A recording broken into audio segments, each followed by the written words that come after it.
Pertanyaan sederhananya adalah gimana sih cara kita menghadapi itu? Saya juga lagi belajar, ini bukan kata saya ya, tapi saya coba merangkum dari beberapa hadis, dari beberapa ayat. Mudah-mudahan ini jadi semacam tips dari Allah, dari Rasul, cara kita supaya lebih sabar dalam menghadapi ujian, khususnya ujian perasaan. Pertama, saya mengambil dari hadis riwayat yang diriwayatkan dari Abu Hurairah, hadis Hasan. Nabi SAW mengatakan, "Ma yazalul bala'u bil mu'mini wal mu'minati fi nafsihi wa waladihi wa malihi hatta yalqallaha ta'ala wa ma alaihi khati'ah." Tidaklah seseorang selesai diuji, baik dia laki-laki, orang yang beriman, atau perempuan yang beriman, baik itu ujiannya terjadi pada dirinya, atau melalui anaknya, atau melalui hartanya, artinya ujian harta, ujian fisik, ujian perasaan, sampai dia bertemu dengan Allah dan dia tidak punya dosa. Apa maksud dari hadis ini? Ujian itu tidak akan berakhir kecuali kalau dosa kita sudah habis. Allah akan menguji kita terus untuk membersihkan diri kita dari dosa.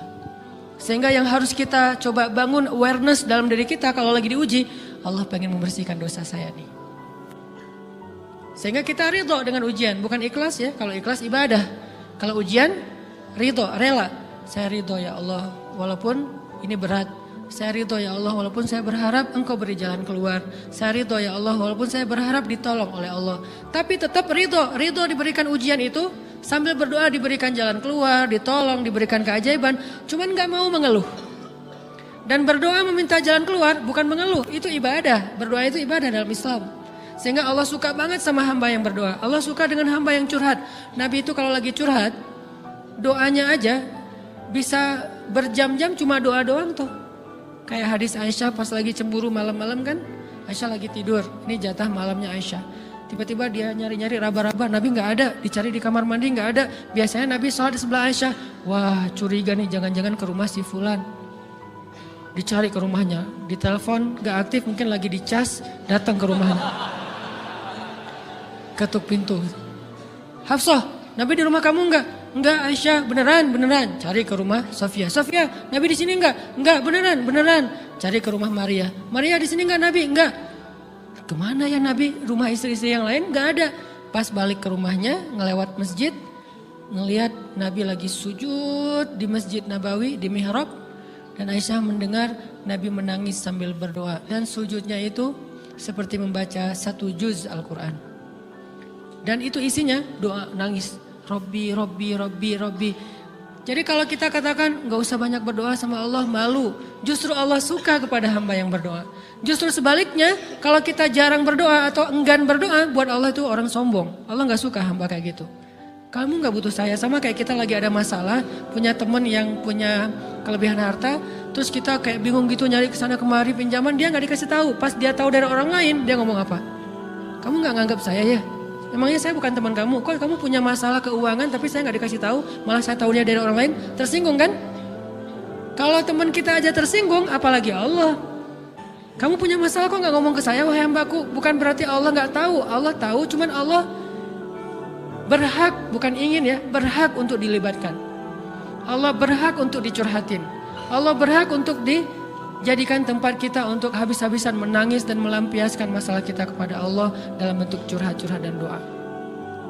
Sehingga kalau kita berdoa, ya Rabbi, Allah langsung inni qarib, mendekat Allah kepada kita.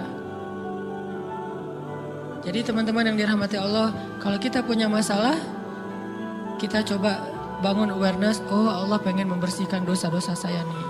Terus kita berdoa, ya Allah bantu saya, ya Allah tolonglah saya, istighfar. Saya kadang-kadang ngerasa nih, kalau ada dosa, ada kesalahan, ada kekeliruan yang saya lakukan misalnya gitu, kalau saya nggak kuat istighfarnya, bentar lagi akan diuji sama Allah. Ujinya macam-macam, alhamdulillahnya ujiannya masih ketahan. Pasti diuji sama Allah. Kalau istighfarnya nggak kuat, taubatnya tuh nggak kuat, langsung diuji sama Allah. Dan saya langsung sadar, oh benar berarti yang tadi ini lagi dihapus sama Allah.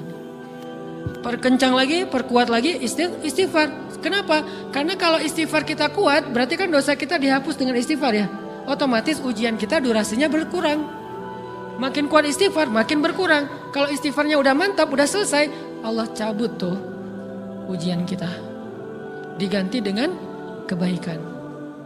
Jadi teman-teman, kita coba sadari, oh kalau Allah menguji saya, memang saya banyak dosa. Sebelum kita mencari kambing hitam, nyalahin orang lain, sebelum kita marah kepada orang lain, kadang wajar kita marah kepada orang lain gara-gara ucapannya, komennya, teks dari dia, wajar. Tapi sebelum itu marah dulu kepada diri kita atas dosa dan kesalahan kita yang baru saja kita lakukan. Atau yang dulu kita lakuin dan belum benar-benar kita tinggalkan.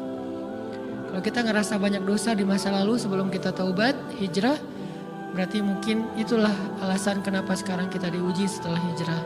Kenapa agak-agak harus jungkir balik setelah kita hijrah. Kenapa harus sedikit berdarah-darah setelah kita hijrah. Anggap aja itu untuk mengkifarat, membersihkan dosa-dosa kita yang telah lalu. Supaya apa? Supaya kalau kita pulang kepada Allah, kita pulang dalam keadaan bersih. Dan itu pasti akan menjadi orang yang paling beruntung.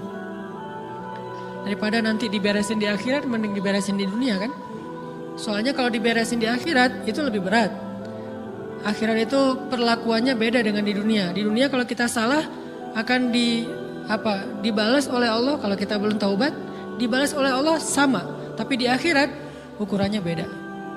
Sehingga heran ya, kalau ada orang yang merasa beruntung lolos dari hukuman dunia, dia pikir dia udah lolos dari hukuman Allah. Mending dia beresin deh di dunia daripada nanti di akhir berlarut-larut. Itu bahaya banget. Kalau buat saya pribadi dan saya yakin teman-teman juga kayak gitu, gak mau ada masalah di akhirat, mending masalah di dunia aja. Tapi masalah di dunia juga kita gak mau berlarut-larut, pengen cepat dimudahin sama Allah. Caranya istighfar. Tidaklah Allah memberikan kepada kita ujian, kecuali salah satu alasannya pengen menghapuskan dosa. Idza kathurat dzunubul abdi, walam yakun lahu min amalin liyukaffiraha, fabtalahu Allahu bil hazan liyukaffiraha. Kalau seorang hamba banyak dosa dan dia nggak cukup amal untuk mengkifarat dosa-dosanya, Allah akan menguji dia dengan rasa sedih, dengan rasa kecewa, dengan rasa berat, sakit hati untuk mengkifarat dosa-dosanya. Itu yang kita bangun. Sehingga kalau ada masalah sama orang lain, kita memperbaiki diri dulu. Bukan sibuk dengan kesalahan dia terus menerus yang nggak mau kita maafin. Misalnya ada teman kita nih, jadi clash sama kita. Hal pertama yang kita bangun, astagfirullahaladzim saya banyak dosa nih. Tapi kan yang salah dia, ya. Tapi mungkin dia nggak akan mengatakan kalimat itu, nggak akan bersikap kayak gitu kalau kita nggak punya dosa. Allah sengaja mengutus dia untuk menguji kita lewat kata-katanya, lewat perilakunya, karena kita punya dosa. Jadi penyebab pertama diuji itu bukan teman kita yang salah, itu penyebab kedua. Memang dia salah. Dan itu harus kita akui, realistis lah. Dia salah, dia nggak pas, dia nggak bijak, dia apa. Oke, tapi yang mentakdirkan dia salah kepada kita, Allah Subhanahu Wa Taala. Kenapa Allah takdirkan gitu? Karena kita masih punya banyak dosa. Allah kirim kita ujian, bisa manusia, bisa alam, bisa dalam diri kita sendiri. Itu semuanya adalah cara Allah untuk menguji kita dan membersihkan dosa-dosa kita. Ini yang kita bangun pertama. Yang kedua, kata Nabi di dalam hadis Bukhari, "May yuridillahu bihi khairan." Yang terkenal kan yufaqihu fiddin, itu yang terkenal. Ternyata ada dua modelnya. Ada may yuridillahu bihi khairan yufaqihu fiddin. Siapa yang Allah pengen kasih dia kebaikan kebaikan, Allah akan buat dia mengerti halal dan haram. Itu berarti Allah sayang sama dia. Ini satu model hadis. Ada model yang kedua, mirip redaksinya. May yuridillahu bihi khairan yusib min. Hadis Bukhari. Siapa yang Allah pengen ngasih dia kebaikan, Allah uji. Hah? Kok gitu caranya? Ternyata kayak gitu rahasianya. May yuridillahu bihi khairan, may yuridillahu bihi khairan. Siapa yang Allah pengen ngasih dia kebaikan, Allah kasih dia musibah atau ujian. Kenapa bisa seperti itu Ustaz? Fa inna ma'al usri yusra, Inna ma'al usri yusra. Seolah-olah Allah bilang di dalam ayat itu, kalau kalian mau dapat kemudahan, biasanya lewatnya kesusahan dulu. Kalau kalian pengen dapat keberuntungan, biasanya dapatnya kerugian dulu. Tapi keberuntungan dan kerugiannya pasti gak sebanding. Keberuntungannya jauh lebih besar daripada kerugiannya. Kerugian itu kayak modal doang, DP. Jadi kalau kita mau dapat kejutan dari Allah, Allah kasih kita DP. DP-nya apa? Ujian. DP-nya musibah. DP-nya rasa gak nyaman. Itu DP tuh. DP terhadap apa? DP dari Allah terhadap hadiah-hadiah besar yang Allah pengen ngasih ke kita setelahnya. Cuman banyak orang yang menolak DP ini. Sama kayak kita misalnya. Kalau kita mau ngasih dia hadiah, kita kasih dia kayak kejutan dulu. Dia lagi ulang tahun nih, disiram air dulu. Setelah itu dikasih hadiah-hadiah yang mahal. Rela gak disiram air demi hadiah? Rela, udah siramin lagi aja. Kalau setelahnya ada hadiah. Yang kita gak rela, kalau setelah disiram, disuruh bersih-bersih sendiri dan gak dikasih apa-apa, kan gak rela tuh. Berarti ini bab iman. Yakin gak kalau Allah tetap ngasih hadiah? Kan sabar dan iman itu ternyata tahu aman, kembar. Kalau kita yakin Allah ngasih hadiah setelah ngasih kita DP ujian, ya kita akan sabar. Gak apa-apa deh, bentar lagi mau dikasih hadiah, digini-giniin juga gak masalah. Dibully, diapain sama Allah, biarin aja. Ya Allah saya sabar, kan bentar lagi mau dikasih hadiah nih. Ini masalah yakin. Tapi kalau kita gak yakin, apa sih maunya Allah gitu kan? Begitu kalimat ini keluar, maka yang muncul setelahnya adalah mengeluh, berputus asa, dan gak akan sabar menghadapi ujian. Ujian, kata Nabi, may yuridillahu bihi khairan, siapa yang Allah pengen kasih hadiah, siapa yang Allah pengen kasih kejutan, siapa yang Allah pengen kasih pertolongan, siapa yang Allah pengen kasih kebaikan, yusib min, Allah akan uji dia dulu. Ini sunnatullah. Sehingga kalau kita lagi diuji, yang kita lihat jangan ujiannya, apa setelah itu. Gimana ngelihatnya Ustaz gak kelihatan? Dengan mata hati. Istafti qalbak, tanya kepada hatimu, kelihatan gak? Dengan mata hati. Gimana ngelihat dengan mata hati? Dengan iman, saya percaya Allah pasti ngasih kebaikan setelah ini. Orang Allah sendiri yang ngomong, gak ada satu huruf pun di Al-Quran yang salah. Apalagi satu ayat, apalagi dua ayat. Fa inna ma'al usri yusra. Ditegesin lagi. Inna ma'al usri yusra. Tapi usr dulu, baru yusr. Dikasih kesusahan sedikit, dikasih kemudahan yang banyak. Dikasih kesusahan sedikit, dikasih kemudahan yang banyak. Ini yang kita coba bangun tajdidul iman. Bangun memperbaharui yakin. Sehingga ketika kita diuji, sedih, wajar. Mengaduh sedikit, bukan mengeluh ya. Kalau mengeluh kan nyalahin Allah. Kalau ngaduh, yang namanya orang dicubit kan, itu ngaduh. Tapi kalau, apa sih maunya Allah? Nah itu ngeluh. Antara mengaduh dengan mengeluh berbeda. Mengaduh, itu manusiawi. Sedih, itu manusiawi. Air mata, bahkan bukan hanya manusiawi, itu rahmat dari Allah. Orang yang gak bisa menangis itu yang bahaya. Kalau kita masih bisa menangis, berarti kita masih peka hatinya. Bukankah anak kecil paling sering menangis? Berarti hatinya peka. Siapa lagi selain anak kecil yang paling sering menangis? Cewek. Cowok itu emang gak punya perasaan, makanya jarang nangis. Cewek dikit-dikit nangis, jangan bilang, cemen banget sih nangis, cengeng apa. Enggak, karena dia perasaannya lebih peka dari kita. Itulah kenapa Allah menitipkan bayi kepada perempuan. Kalau dititipin ke laki-laki hancur. Di balik kepekaan perempuan, di balik sensitifnya perempuan, di balik perasaannya yang luar biasa, di situ Allah Subhanahu wa taala menitipkan amanah dia yang paling baik dalam merawat bayinya. Perempuan secara umum mungkin lebih banyak bicara daripada laki-laki ya. Walaupun ada orang yang perempuan pendiam banget, ada yang nggak ngomong sama sekali, misalnya diem-diem aja, ada. Tapi secara umum perempuan lebih banyak berucap daripada laki-laki. Emangnya ini kekurangan? Bukan. Ini kelebihan. Kalau dia berikan itu dalam hal yang tepat. Apa yang tepat? Mendidik anak. Justru karena perempuan banyak ngomong, lebih baik dalam mendidik anak daripada laki-laki. Laki-laki itu kurang mendidik, kurang mengedukasi kepada anak dengan usia tertentu karena dia jarang memahamkan. Salah hanya marah, salah hanya ditegur. Kalau ibunya jelasin, gini sebelum tidur ibunya yang ceritain banyak cerita. Saya sendiri ngalamin sering mana seorang ayah sama ibu interaksi sama anak dalam bentuk verbal. Sering ibu. Jadi menangis itu rahmat dari Allah. Gak apa-apa, nangis aja.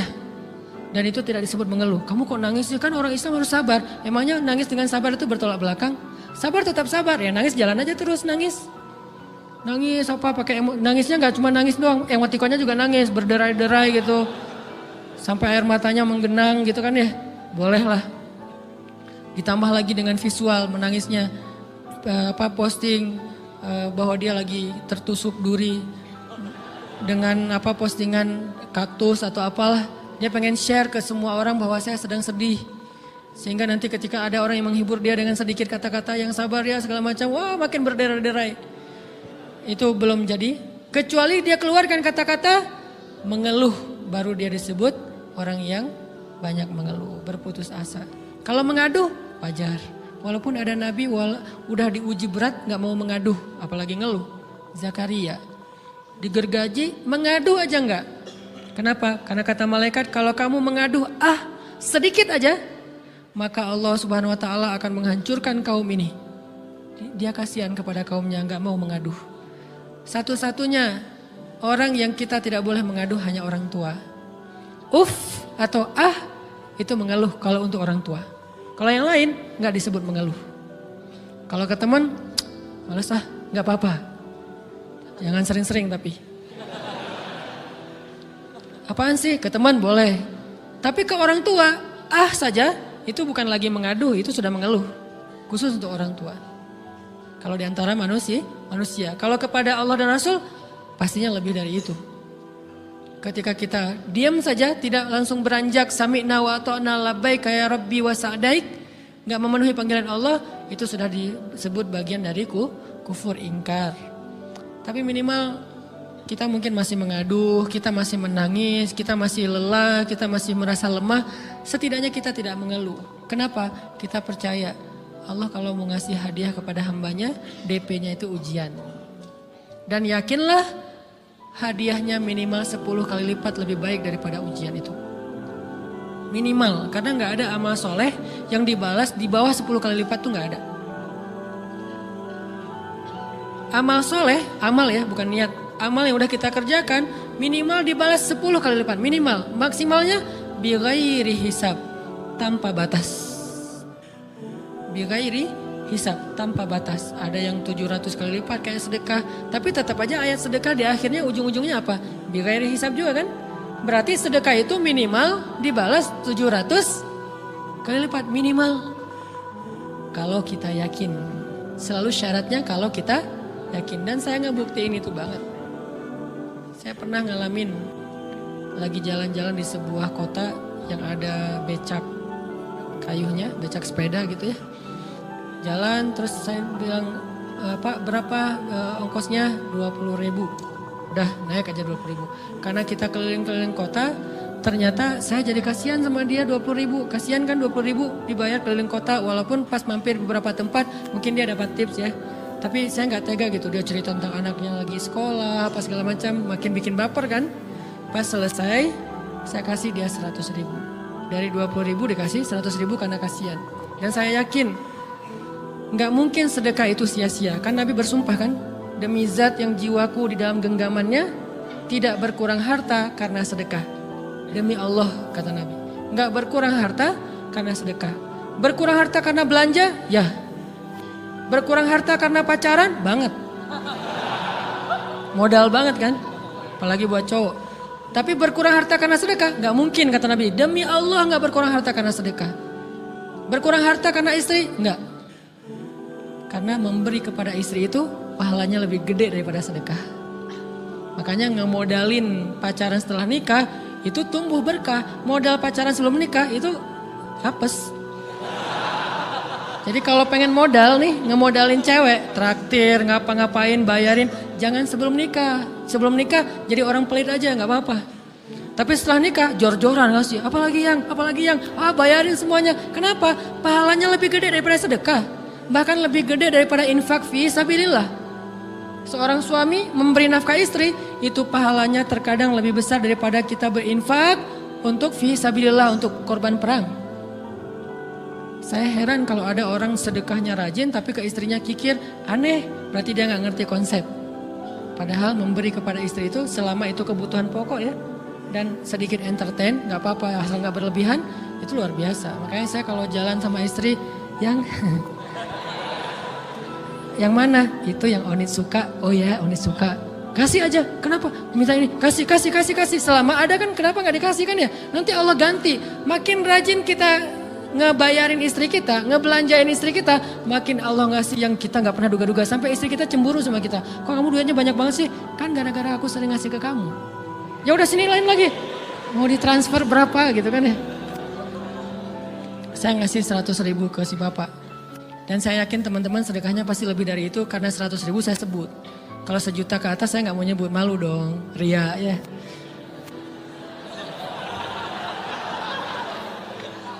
Sebenarnya nggak pernah sih.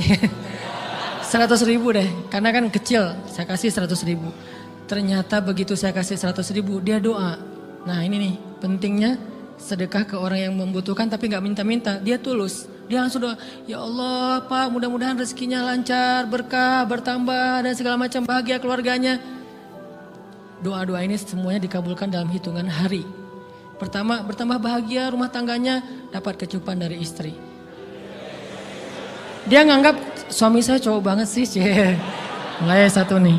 2, demi Allah selang 15 jam kalau nggak salah, karena waktu itu malam, besok paginya ada orang yang ngejar-ngejar saya pengen ngasih hadiah. Ustadz saya pengen ketemu Ustadz. Maaf saya nggak bisa ketemu sekarang, lagi rush, lagi tight schedule gitu-gitulah, sok-sok gaya nggak jelas gitu ya. Terus Ustadz saya pengen banget ketemu, dia nggak ngomong pengen ketemu apa. Kalau dia bilang mau ngasih duit kan langsung saya prioritaskan kan ya.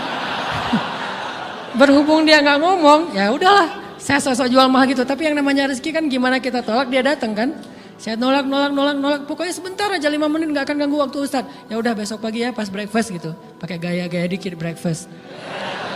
Pas breakfast, oh ya siap Ustadz. Jam berapa? Jam 8. Udah janjian jam 8. Mungkin orangnya nih dengar live streaming, Pak jazakumullah khair jaza.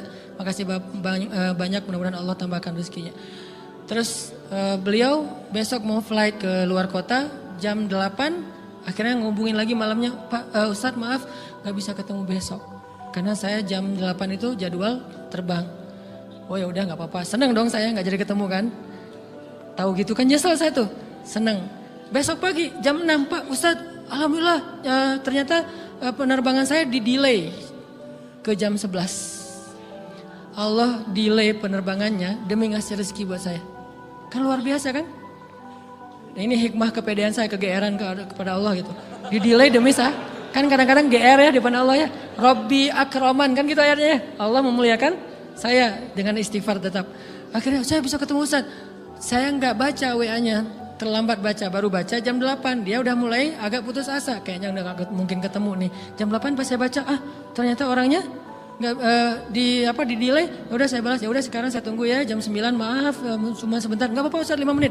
Datang dia. Datang ngasih apa coba? Ngasih duit 200 juta. Demi Allah. Cuman berselang beberapa jam, saya tolak-tolak. Tahu gitu Pak, datang malam ini aja.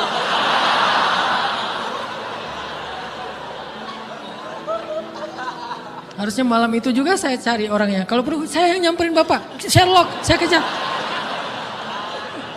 Manusia gitu banget ya. Tapi Masya Allah di situ saya jadi tahu, oh doa orang itu lebih akurat, lebih mantap, lebih diijabah daripada doa saya. Mungkin bukan karena sedekah, tapi karena doa setelah sedekah, ya Allah dan segala macam dimudahkan sama Allah. Itu luar biasa loh. Saya nggak percaya, saya pikir main-main, orang nih iseng kayaknya pengen ketemu doang, pengen selfie. Ternyata pas saya cek, ditransfer, di capture, Ustadz udah ditransfer. Saya, jangan-jangan nih jebakan Batman gitu ya. Nyari-nyari sana segala macam, alhamdulillah ternyata emang niat baiknya pengen, alhamdulillah saya terkesan, saya dapat hidayah lewat Ustaz segala macam. Sekarang saya pengen membalas jasa Ustaz walaupun kecil 200 juta. Untung saya nggak kaget dan kemudian pingsan. Pak 200 juta stroke kan ya, bahaya, lebih mahal dari 200 juta. Ini keajaiban ya teman-teman. Jadi kita tuh, saya kan sering bilang keajaiban itu terjadi tergantung tingkat iman. Bukan saya udah soleh banget enggak. Saya belajar terus untuk yakin deh sama Allah. Modal kita tuh kan gini sebetulnya kan. Duit kita tuh banyak loh teman-teman. Cuman gak disimpan di bank. Gak disimpan di saku. Disimpannya di sisi Allah. Bedanya apa sih? Kenapa kita kalau disimpan di bank tenang?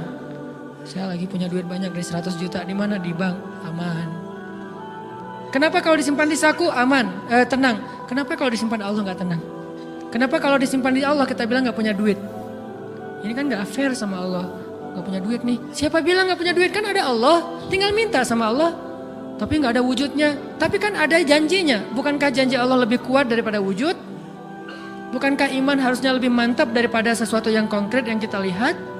Ada duitnya di sisi Allah. Kenapa nggak dikasih? Karena kita belum butuh. Kalau kita yakin duit kita itu ada di Allah, tapi dikasihnya pas kita butuh. Begitu butuh ya Allah, langsung dikasih sama Allah. Itu banget benar-benar terjadi dalam kehidupan kita. Pasti kayak gitu. Tingkat tergantung kita yakin apa enggak.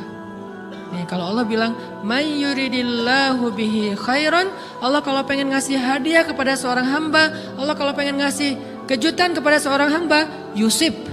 Allah kasih dia ujian sedikit aja. وَلَنَبْلُوَنَّكُمْ بِشَيْءٍ sedikit بِشَيْءٍ مِنَ الْخَوْفِ وَالْجُوعِ وَنَقْصٍ مِنَ الْأَمْوَالِ وَالْأَنْفُسِ وَالثَّمَرَاتِ وَبَشِّرِ الصَّابِرِينَ. Kami uji sedikit aja dengan rasa lapar, dengan rasa takut, dengan sedikit kekurangan ini dan itu, sedikit.